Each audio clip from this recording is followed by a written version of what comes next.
This is him. In the early 70s. I'll never forget what he said to me in front of that house around 1993. And that's the beginning of this. Morrison came here the same reason you did. The poetry. He awoke.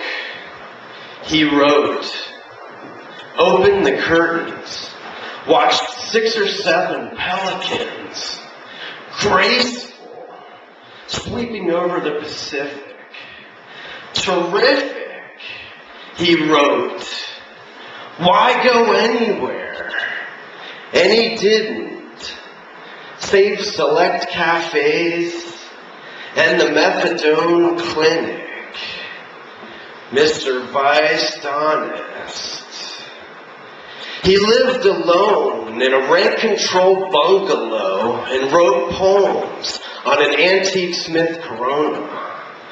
He drew poisonous arachnids on the backs of envelopes and scored dope.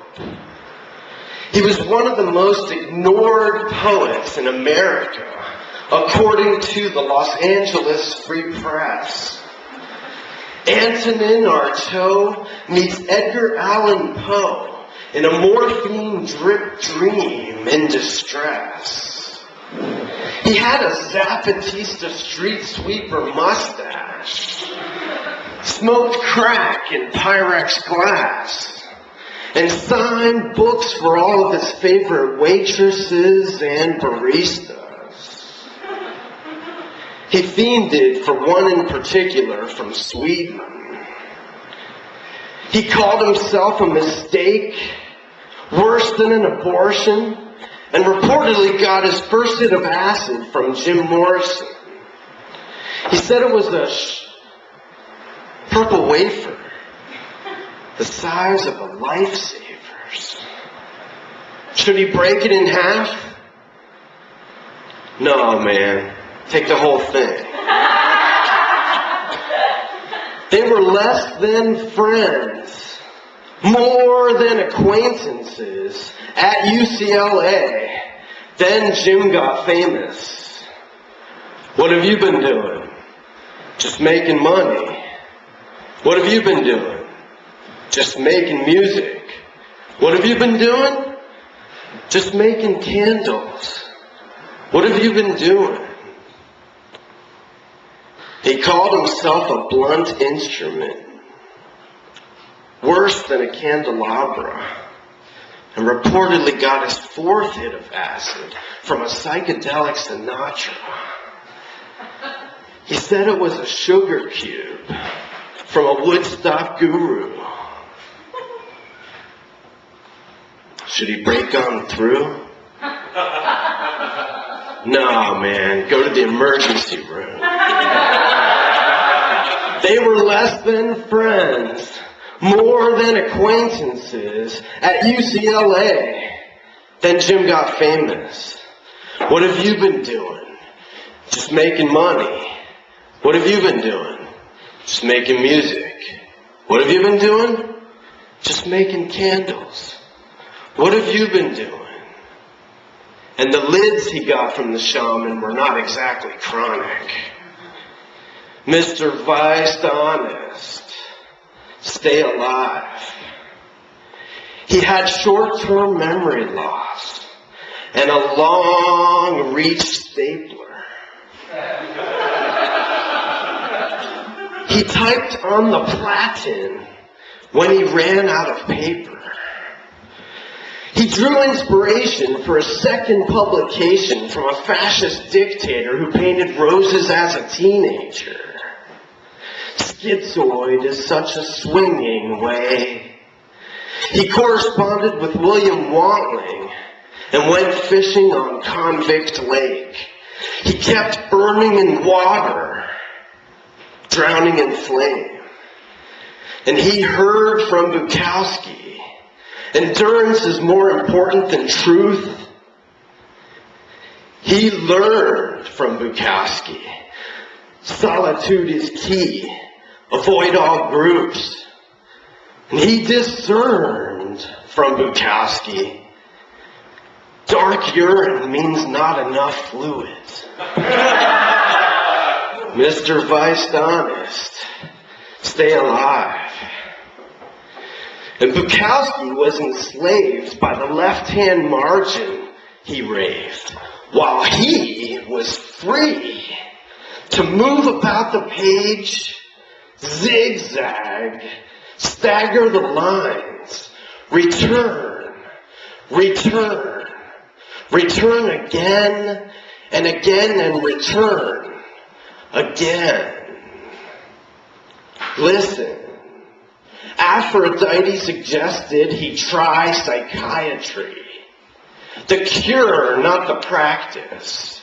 She had too many honeys. He had too many habits. And he asked her back to his shack and she laughed at him. One night was enough on her king-size mattress. She met a musician and moved to Manhattan. Clean oven, dirty kitchen, meet poet Steve Richmond. I know you disliked parties and postal holidays and Jack London's second wife. You said you slammed great novelists because you couldn't create what they did, and you were right.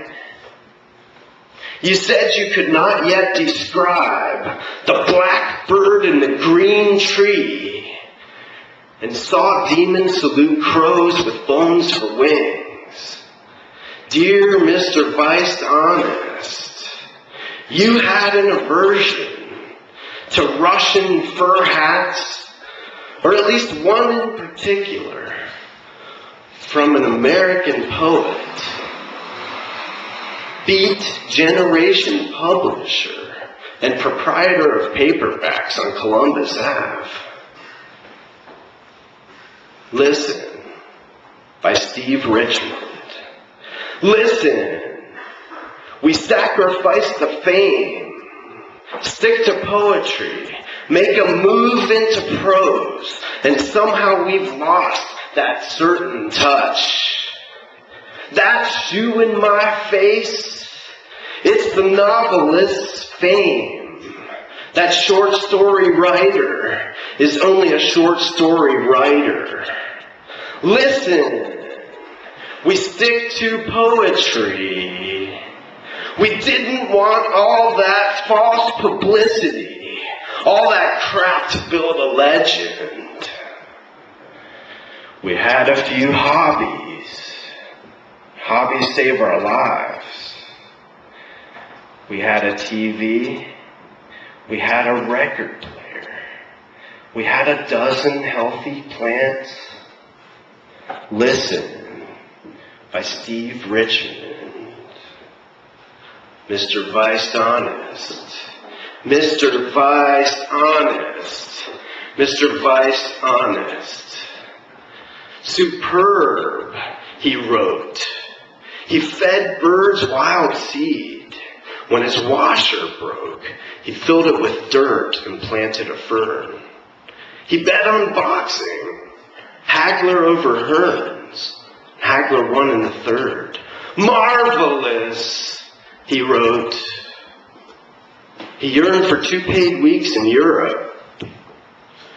But why go anywhere? His personal credo, have no living heroes. Thanks for listening.